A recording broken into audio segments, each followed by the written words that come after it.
بسم اللہ الرحمن الرحیم۔ السلام علیکم ناظرین، کسی نے سوال کیا تھا کیا شوہر اپنی بیوی کا نام لے سکتا ہے؟ کیا عورت اپنے شوہر کا نام لے سکتی ہے کہ نہیں لے سکتی، یا منع کے ابا ہی کہے گی؟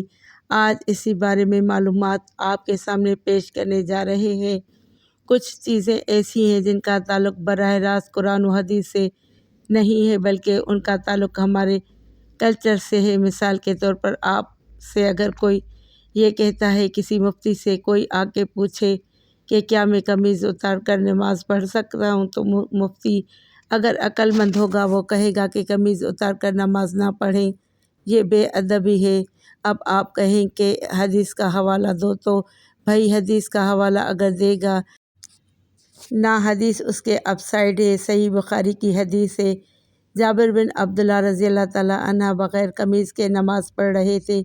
کسی نے پوچھا اس طرح نماز ہو جاتی ہے، آپ ایسے کیوں پڑھ رہے ہیں؟ فرمایا میں اس لیے ایسے پڑھ رہا ہوں تاکہ تیرے جیسا احمق مجھے دیکھ کر سوال کرے کہ ایسا کیوں کر رہے ہو، تیرے جیسا احمق مجھ سے سوال کرے۔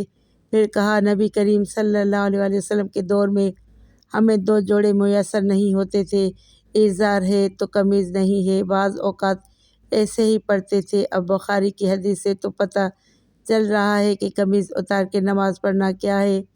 جابر بن عبداللہ باقاعدہ یہ عمل کر کے دکھا رہے ہیں کہ اور تاکہ جو اعتراض کرے اس پہ حماقت کا بھی فتویٰ لگا رہے ہیں۔ اب آپ یہ حدیث کا حوالہ دے کے لوگوں کو قمیض اتروا دیں، یہ عقل مندی کا کام نہیں ہوگا، یہ پاگل ہونے کی علامت ہوگی۔ یہ اس طرح علامت ہے کہ آپ نے بخاری طوطے کی طرح رٹی ہوئی ہے، آپ کے اندر سینس نہیں ہے، نہ آپ نے فقہ پڑھا، اصول فقہ پڑھا ہے جو قرآن و حدیث کو سمجھنے کے لیے وضع کیا گیا ہے۔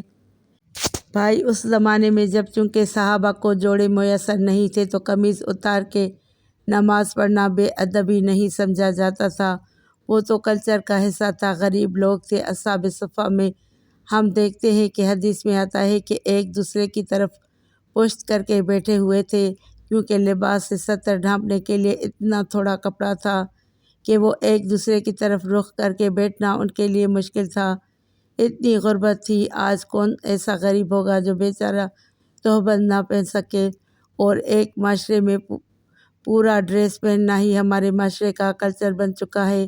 کسی تقریب میں آپ بغیر قمیض کے نہیں جا سکتے، تو آپ اللہ کے سامنے بغیر قمیض کے کیسے کھڑے ہوں گے؟ اگر صحابی بغیر قمیض کے نماز پڑھ رہے ہیں تو ایک بڑی اچھی تقریب میں بھی وہ بغیر قمیض کے چلے جاتے تھے۔ صحیح بخاری کی حدیث ہے کہ نبی کریم صلی اللہ علیہ وسلم کے پاس ایک صحابی نے عرض کیا، یا رسول اللہ میرا اس خاتون سے نکاح کرا دیں۔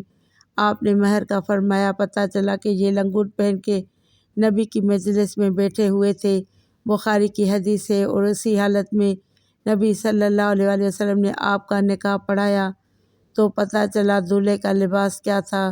وہ صحابی تو غریب تھے بھائی، اگر کوئی بہت غریب بھی ہے تو بھی اس زمانے میں ہم اس کو لنگوٹا پہن کے شادی ہال میں جانے کی اجازت نہیں دیں گے، کیونکہ ہمارے عرف میں اس کا تصور نہیں ہے۔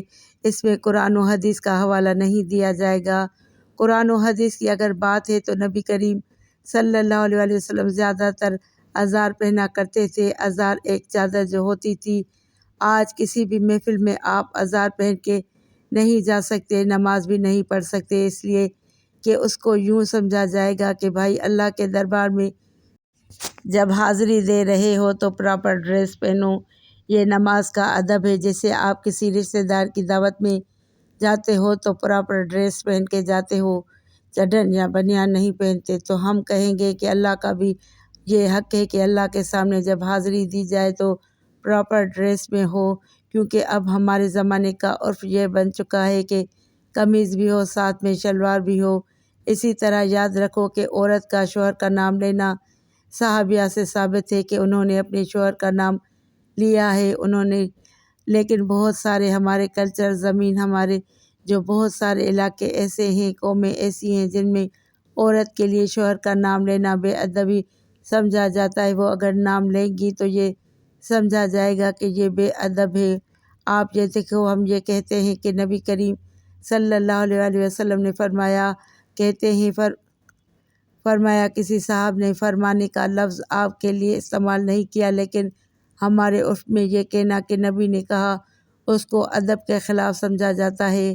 ہمارے میں اگر کوئی کہتا ہے عبداللہ بن مسعود نے یوں کہا، عبداللہ بن عمر نے یوں کہا، تو ہم کہتے ہیں کسی صحابی کا نام نہ تو آخر میں رضی اللہ تعالیٰ عنہ بھی لگاؤ۔ کوئی کہے بخاری سے دکھاؤ، کہاں حضرت لگانا کہاں سے ثابت ہے؟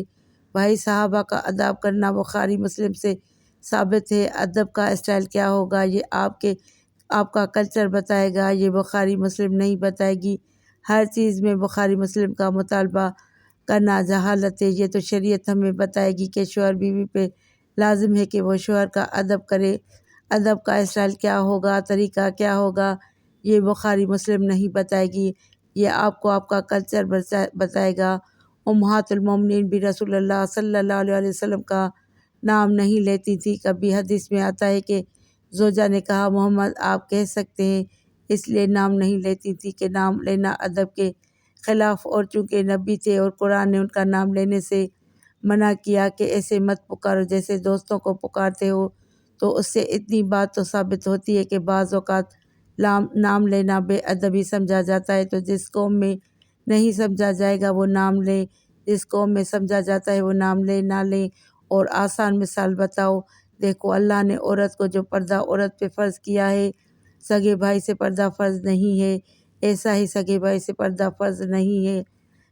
سگے بھائی کے سامنے عورت اپنی کلائیاں کھول سکتی ہے، اپنی پنڈلیاں کھول سکتی ہے، یعنی ان کا پردہ نہیں ہے، سر کے بال دکھا سکتی ہے، اس کا پردہ نہیں ہے، لیکن شریف خاندانوں میں اس کو معیوب سمجھا جاتا ہے، اور شریعت نے بھی اس کو معیوب سمجھنے پر پابندی نہیں لگائی۔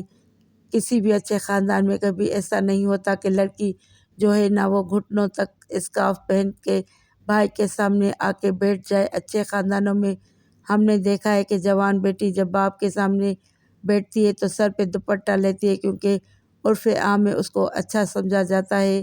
تو ادب کا تعلق بہت حد تک کلچر سے ہے، بہت حد تک عرف عام سے ہے۔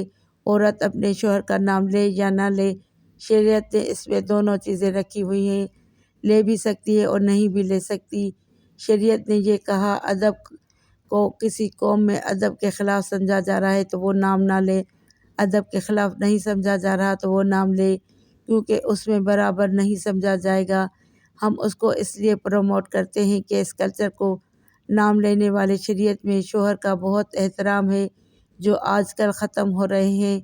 کچھ تھوڑے بہت تمیز ادب باقی رہ گئے ہیں، اس کو تو باقی رہنے دو، اس کی وجہ سے تھوڑا سا شوہر کا احترام رہے گا، یعنی جو نتائج اس پہ مرتب ہو رہے ہیں وہ اچھے مرتب ہو رہے ہیں۔ شریعت نے ابا کے سامنے بیٹی کو دوپٹہ لینے کا حکم نہیں دیا، مگر پابندی بھی نہیں لگائی۔ تو جب دونوں راستے ہیں تو ہم کہیں گے شریعت کے مزاج سے زیادہ قریب کیا ہے، دوپٹہ لینا یا نہ لینا؟ زیادہ مزاج کے قریب ہے، اس میں باپ کا احترام ہے، حیا ہے، اور شریعت معاشرے میں حیا کو فروغ دینا چاہتی ہے۔ جو چیز حیا کے زیادہ قریب ہوگی کیا جائے گا، جو حیا سے دور ہوگی اس کی حوصلہ شکنی کی جائے گی، اور اس پر بخاری مسلم کے حوالے مانگنے والے پر جہالت کا فتویٰ لگایا جائے گا۔ عورتیں شوہر کا نام لیتی ہیں، اسے گناہ نہیں ہوتا، بیوی کو بھی عزت دینی چاہیے، اس کا بھی احترام کرنا چاہیے، لیکن قرآن کے مطابق عورت کا درجہ شوہر سے ایک درجہ کم ہے۔ اس میں کیا حکمتیں ہیں یہ اللہ بہتر جانتا ہے، لیکن اللہ نے بتا دیا ہے، اس کا مطلب یہ نہیں کہ آپ توہین کرنا شروع کر دیں۔ ہم نے اپنے بزرگوں کو، اپنے علماء کو دیکھا ہے کہ اپنے گھر کی زوجہ کا بہت احترام سے نام لیا کرتے تھے، کوئی حاکمانہ لب و لہجہ اختیار نہیں کرتے، اور یہ اسلام نے ہی سکھایا ہے۔ دعا ہے کہ اللہ تعالی ہم سب کو شریعت کے مطابق زندگی گزارنے کی توفیق عطا فرمائے، اور ہم سب کو حق اور سچ بولنے کی توفیق عطا فرمائے یا رب العالمین۔ جو سنایا گیا اس کو اپنی بارگاہ الہی میں قبول اور منظور فرما، آمین ثم آمین۔